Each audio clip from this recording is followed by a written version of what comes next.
plagued. Malign follow-up hoovers. Follow-up hoovers take place after the cessation of the formal relationship. They may be used to draw you back into the formal relationship, or just used to assert control, obtain fuel, possibly character traits, and residual benefits. Malign in nature naturally means that they are unpleasant. Hurt and pain are inevitably integral in the narcissistic dynamic. Whether your narcissist is male or female, an intimate partner, a family member, a friend, or a colleague, there will, at some juncture, be the appearance of hurt. It is the primary source, usually an intimate partner primary source, who bears the greatest burden of this hurt, since it is this individual who spends the most time with our kind, is entwined in our manipulations, and suffers the worst of the devaluation and disengagement. Whilst the incidence of hurtful behaviour cannot be denied in the devaluation, there may be some comprehension that it occurs because the formal relationship between the narcissist and the victim is continuing.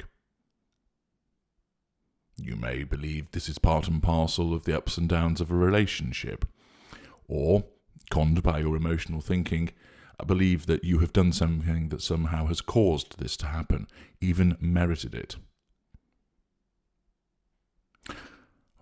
From a position unaffected by emotional thinking, and judged by normal, healthy standards, that hurt should not occur at all.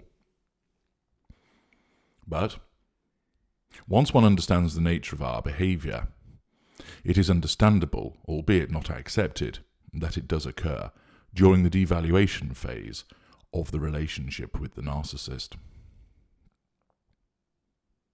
The hurt that is occasioned by the disengagement is like any that occurs when somebody has found that their romantic and intimate partner's interest in them is no longer. The relationship has been terminated. Indeed, where that has occurred as a consequence of the behaviour of the narcissist, the hurt is ordinarily compounded,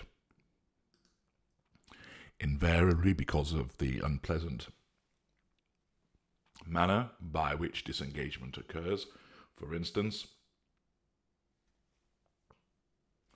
describing all your shortcomings, lashing out at you, or even giving you no explanation at all, and you have found out that the relationship has ended because your boyfriend or girlfriend is seen with somebody else.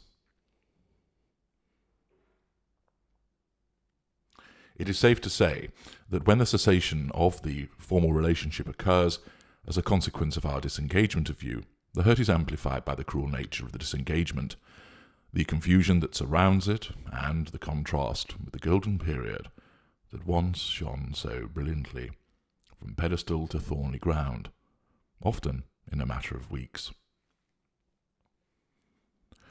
The hurt is understandable and recognisable when it occurs within the context of the devaluation period and the consequent disengagement. Yet, what of the aftermath and the hereafter? The hurt invariably continues following the disengagement. I do not refer to those dark, lonely days as you attempt to piece together what has happened, that howling wilderness where nothing makes sense, and you are left to pick yourself up and tackle the daily agony of what has happened to you. The gnawing hurt of wanting us back, the bewildering mystery of why somebody who supposedly loved you could do such a thing to you, the stark realization that we have moved on to someone else without so much as a backwards glance towards you. The misery of unanswered questions, the wretchedness of the emptiness that hangs around your day like a spectre, and the shame as the drip, drip, drip of realization causes you to ascertain that you have been conned. Unpleasant and harsh as those things are, they are the residue of your entanglement with us, the collateral effects of us taking from you. These are all difficult enough to comprehend and deal with, especially when you are in an eroded and worn-down state. But then, why do we return and pile hatred onto the pain, misery onto the woe, and malice onto the hurt? Why do we engage in the malign follow-up hoover? The malign hoover occurs after either you escape or disengagement, when we revisit you in many different ways, sometimes in person, sometimes through technology, and sometimes through others with the intent of hurting you further, as a hoover by proxy. Why do we do this? Have we not made you suffer enough? Have we not had our fill of your begging, pleading, loving attempts to make us happy? Why can we not just leave you be? You do not even have the less hurtful experience of benign follow-up hoovers, where we seek positive fuel and to possibly charm you back into the formal relationship. This is pure, unadulterated malice, directed at you time and time again. Let us start by ascertaining which of our kind utilizes this type of hoover. The answer is all of our kind. The lesser, the mid-range, the greater, and the ultra all engage in the application of the malign follow-up hoover. It may not happen with every victim, but it is part of each school of narcissists' arsenal. When is it used? The malign follow-up hoover occurs when the formal relationship has ended. Therefore, you have either been disengaged from, more usually, or you have managed to escape. How does it occur? Well, since it is a hoover, it relies on the hoover trigger and the hoover execution criteria being fulfilled. Therefore, you have to enter one or more of the spheres of influence. For example, if you contact us, you telephone us, send us a text message, or we are reminded of you, or you just happen to pop into our heads for no reason. That causes the hoover trigger. The narcissism then ascertains whether you are under control, and since you are not, the narcissism then determines that control must be asserted over you. And because you're painted black, because of the particular behavior, this will cause the hoover, where the narcissism decides that a hoover is necessary, to be of a malign nature.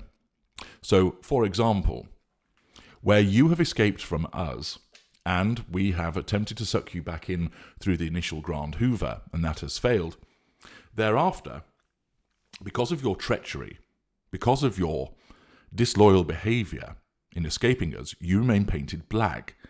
And therefore, thereafter, when there is a hoover trigger, and if the hoover execution criteria have been fulfilled, so the narcissism decides that we are to hoover you directly, you will receive a malign follow-up hoover. In effect, to punish you, to assert control over you, but also to punish you for your treachery in escaping us in the first place. It might be that we disengaged from you, and therefore you would ask, why then would there be a malign follow-up hoover? We are punishing you still, but why? We got rid of you. In such circumstances, it might be that the treachery that we view you as having committed by failing, so that we were forced to disengage from you. Remember, the narcissism will always make it your fault, means you're painted black. And thereafter, if there is a hoover trigger and the hoover execution criteria is met, then in those circumstances, because you're painted black, the assertion of control that is done directly over you through a hoover is done in a malign fashion. Alternatively, you might have caused a hoover trigger by threatening our control by perhaps telephoning us and saying, you're a low-down, dirty, rotten scoundrel. In such circumstances, your threat to our control needs to be put down. Your rebellion needs to be quashed. And Since you are threatening our control by offending our sense of superiority and trying to fix us with accountability, the narcissism then selects a means of asserting control over you directly, the hoover, but to do so in a malign way. And for instance, you're told, "Stop contacting me, you crazy bitch, or I'll call the cops." It is you kicking the hornet's nest that has caused the narcissist to respond, and respond in a malign way. So, the malign aspect is governed by either you escaped and therefore remain painted black, we disengaged from you but regard that you were in effect a traitor and treacherous, causing us to have to disengage from you, thus you are painted black, or the way that you have presented at the particular point in time results in you being painted black because of the way that you are threatening our control. And this then results in the malign follow-up hoover. Understand, it is not always the case that you will receive a malign follow-up hoover. For instance, even though there's a hoover trigger, the narcissism may decide to assert control over you indirectly or by remaining in a position of withdrawal. So please understand that you are not always going to get a malign follow-up hoover. Control can be asserted in other ways where, in actual fact, you don't get to hear about it. And I direct you to the Knowledge Vault and the excellent material, The 3 Assertions of Control, which you really ought to obtain if you want to understand narcissism properly. There are further considerations based upon the school of narcissist. The greater and ultra narcissist, if you have been disengaged from, you can expect a malign follow-up hoover, often quite soon following post-disengagement.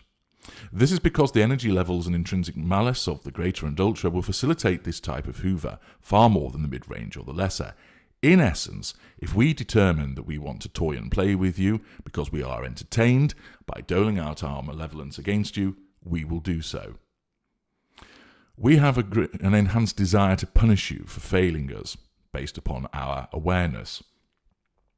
And, although we devalued and disengaged from you, we regard those treatments as not enough. You failed.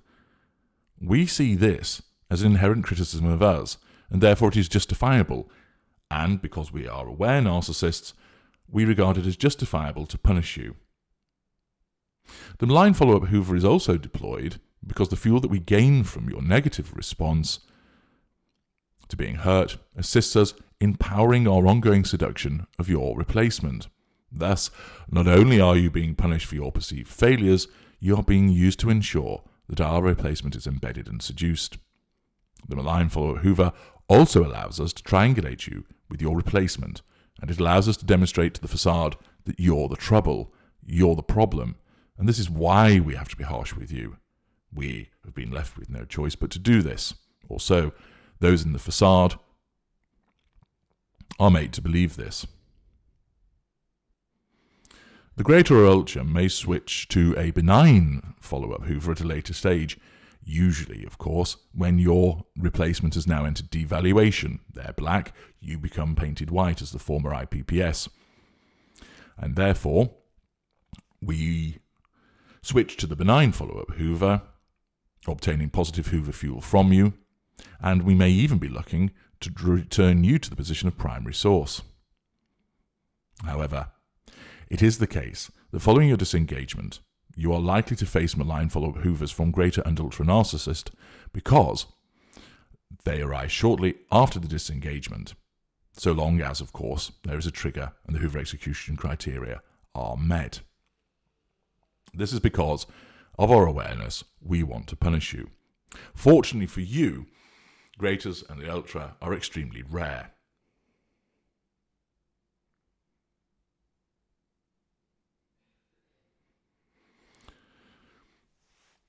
Where you have escaped, you will of course face the initial Grand Hoover first of all in order to suck you back into the formal relationship.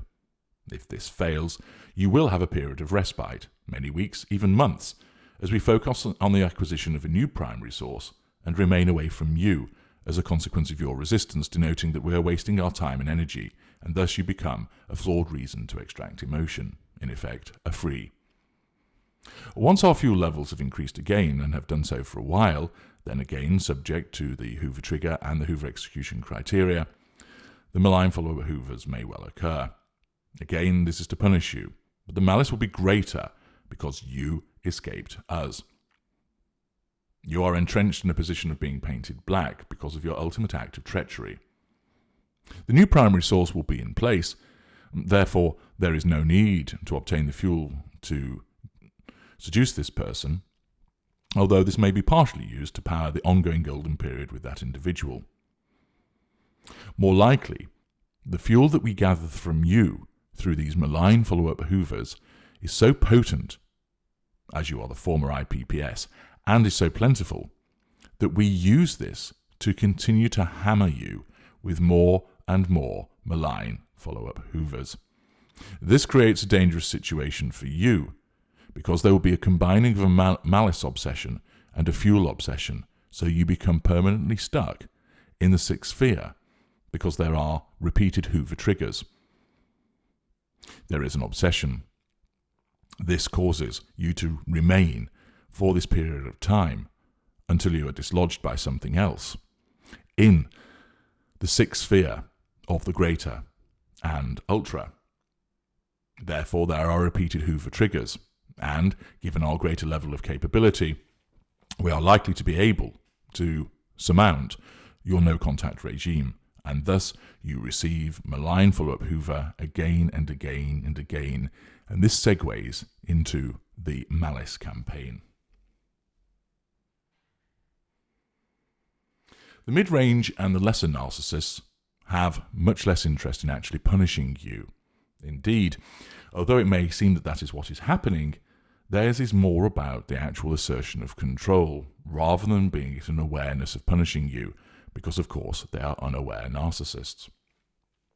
They can occur, and if they do, they will be shortly following your disengagement, and short and sharp in nature. These narcissists do not have the energy levels to embark upon a sustained campaign of malign hoovers purely for punishment. They need to do it to assert control over you, and invariably you will receive malign follow-up hoovers where you are kicking the hornet's nest. If you are staying away from the narcissist, it is highly unlikely that you will receive unprovoked malign follow-up hoovers from lesser and mid-range narcissists. Those narcissists are focused on your replacement. They do not want to do anything to derail that golden period.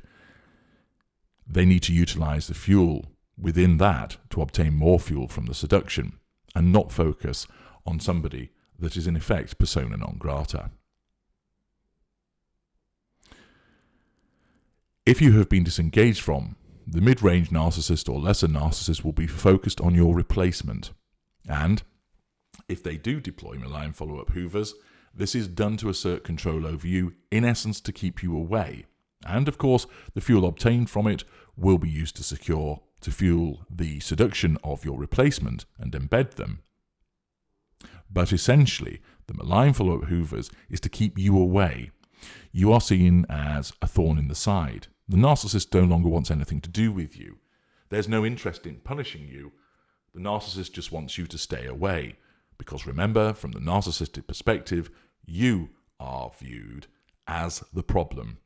You are viewed as a threat to the newly seduced or newly embedded intimate partner primary source.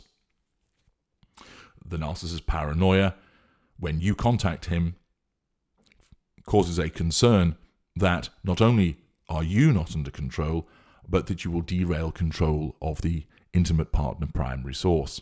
And therefore, in order to get you to basically go away, the lesser or mid-range narcissist will give you a malign follow-up hoover, not for the purpose of punishing you, but instead to get you to stay away, to get back in your box, to avoid causing a problem for the narcissist with the new appliance. Accordingly, malign follow-up hoovers are actually predominantly, albeit not exclusively, the preserve, the greater narcissist, and the ultra. This is not complete, however, without some consideration of you, the recipient of these malign follow-up hoovers. Dependent on which category of empathic individual you are, this will also impact on the nature and purpose of the Hoovers. Malign follow-up Hoovers as against a standard empath. This will be done to draw negative fuel and potentially to draw you back into the formal relationship so the pain stops. But benign follow-up Hoovers are more likely to be used to achieve this with the standard empath. What about a super empath? This is done to draw fuel only. A super empath will not be drawn back into the relationship through malign follow-up Hoovers. The super empath will seek to resist the impact of them. The super empath will of course provide fuel from their responses, frustration, hurt, anger, fighting back. But the narcissist is intrinsically aware that the use of a malign follow-up Hoover will not cause the super empath to return to the formal relationship. That could only be achieved through the initial Grand Hoover or seducing benign follow-up Hoovers. With regard to the codependent, again the malign follow-up Hoover will draw fuel, but this is also likely to draw the codependent empath back into the formal relationship through the application of a malign follow-up Hoover. The codependent empath is more susceptible to being threatened, bullied, coerced through malign follow-up Hoovers to enter back into the formal relationship with the narcissist, because in essence they see it as the only way to halt the agony that is being caused. They will suffer a greater degree of self-flagellation, believing that they have brought it upon themselves, of course misled by their emotional thinking, believing that they have transgressed, that their escape meant that they are bad, and that they should have given the narcissist another chance. Overridden by sensations of guilt, the codependent will see that it is almost only fair that they have been punished because they left the narcissist. And the application of the malign follow-up Hoover is often used in those circumstances to cause the codependent to come back into the formal relationship. With regard to contagion empaths, the application of the malign follow-up Hoover is unlikely to draw them back into the formal relationship and instead is utilised for the assertion of control and the drawing of negative fuel.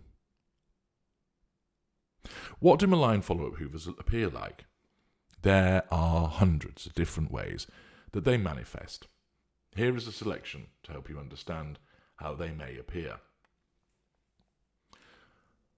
Posting your mobile number on a sex website so you receive repeated calls harassing you. Shouting insults at you when we see you. Putting a brick through your window. Slashing the tyres on your car. Following you and glaring at you. Sending funeral wreaths to your home. Sending vicious text messages and emails. Having lieutenants contact you to insult you. Daubing insults in paint on your car or house. Smearing dog mess on your windows. Threatening to contact social services or indeed contacting them so you're investigated with regard to children. Hacking into your computers, electronic devices. Leaving notes and messages containing threats and warnings. Posting comments about you which are unpleasant on social media. Uploading intimate footage of you onto porn sites. Posting intimate pictures of you on the internet and sending them to your family and friends. Incurring financial liabilities on your behalf. Setting fire to possessions you have left with us and dumping the charred remains on your drive or sending you footage of them burning. Threatening to steal, threatening to harm, or indeed stealing or harming your pets. Repeatedly driving by your home or workplace, hanging around outside. Reporting you to the police and other authorities so that you are arrested and investigated. Seeking a restraining order against you on trumped-up grounds. How do you deal with the malign follow-up Hoover? Understand whether you are at risk of it happening by considering the points that I have described, and you must ensure that you do your utmost to stay out of the spheres of influence. And then apply a robust no-contact regime utilising my work so that if there is a Hoover trigger, for instance, you just happen to pop into the narcissist's mind or they're reminded of you, then the Hoover execution criteria are not met. So, the narcissist is not moved to assert control over you by hoovering, and instead does so by the second or third assertion of control instead. Or, if a direct assertion of control, i.e. a hoover, occurs, your no-contact regime is so good that the narcissist can't send you unpleasant messages because he hasn't got your telephone number. He can't come round and put a brick through your window. He doesn't know where you live. Keep in mind that for the most part, malign follow-up hoovers that preserve the greater narcissists and the ultra. And whilst they can happen with lesser and mid-range, they tend to be short-lived, and the narcissist is more likely to focus on the new low-hanging fruit, their new intimate partner primary source, the new intimate partner secondary sources, rather than keep haranguing you. Impose a solid no-contact regime, keep away from the narcissist, stay out of the spheres of influence, and, where the narcissist is lesser or mid-range, you are far less likely to be troubled by malign follow-up hoovers. If you want further bespoke advice as to your circumstances and how to deal with this situation, if you want reassurance of the likelihood of this happening so that you can gain comfort and plan accordingly, please do book a consultation with me. My expertise will help you. I'm H.G. Tudor. Thank you for listening.